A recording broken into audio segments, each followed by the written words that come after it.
ఒక ట్వీట్ నాకు సినిమా చూసిన తర్వాత అంటే మేము షూటింగ్లో ఉన్నాం కదా, సినిమా చూడలేదు, నైట్ సినిమా చూసాం. అందరిలాగే నేను కూడా సోషల్ మీడియాలో ఏంటి సినిమా అని చూస్తుంటే లవ్ స్టోరీ లేదు అని ఎక్కడో ట్వీట్ చూశాను. దీంట్లో లవ్ స్టోరీ ఇంకా బాగా చేయొచ్చు, ఈ లవ్ స్టోరీ ఇంకా బాగా చేయాలో అదేదో అన్నారు.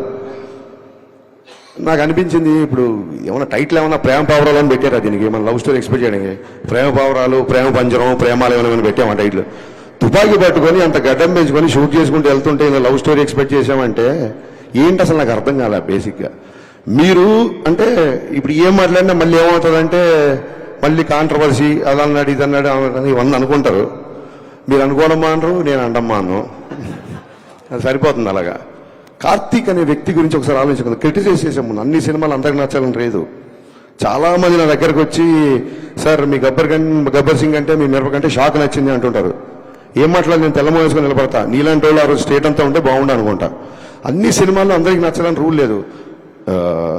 ఈగల్ బాగా నచ్చిన వాళ్ళు ఉండొచ్చు, నచ్చిన వాళ్ళు ఉండొచ్చు, ఎలా ఉండొచ్చు. But should understand one thing, criticize చేసే ముందు తను ఒక ఎక్స్ట్రానరీ కెమెరామెన్. కార్తీక్ గట్టని అనే వ్యక్తి ఒక ఎక్స్ట్రానరీ కెమెరామెన్, చాలా కంఫర్టబుల్. అతను కనుక సినిమాటోగ్రఫీ చేయాలనుకుంటే చేతిలో 10 సినిమాలు ఉంటాయి ఎప్పటికీ.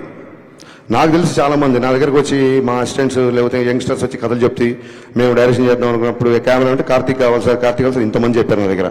అతను చాలా కంఫర్టబుల్ పొజిషన్లో చాలా మంచి కెమెరామెన్గా పేరు సంపాదించుకొని అక్కడితో సంతృప్తి పడకుండా కష్టపడి డైరెక్టర్ అనే స్థాయికి వెళ్ళి మొత్తం ఒక మైండ్ బ్లోయింగ్ టేకింగ్తో ప్రపంచం అంతా మెచ్చుకునేలా ఇవాళ ఒక సినిమా తీశాడు.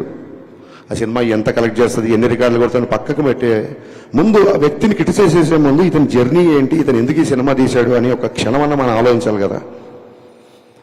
ఆ రకంగా ఆ మాట అనేసరికి నాకు నిజంగా చాలా ఫీల్ అయ్యాను. ఇంకా అప్పటికి సినిమా చూడలేదు కాబట్టి ఏంటి లవ్ స్టోరీ అంటారు. తర్వాత ఆరాధిస్తే తెలిసింది ఈ బ్యాచే RRRలో రొమాన్స్ లేదని అన్నారంట. ఆ తర్వాత తెలిసింది నాకు.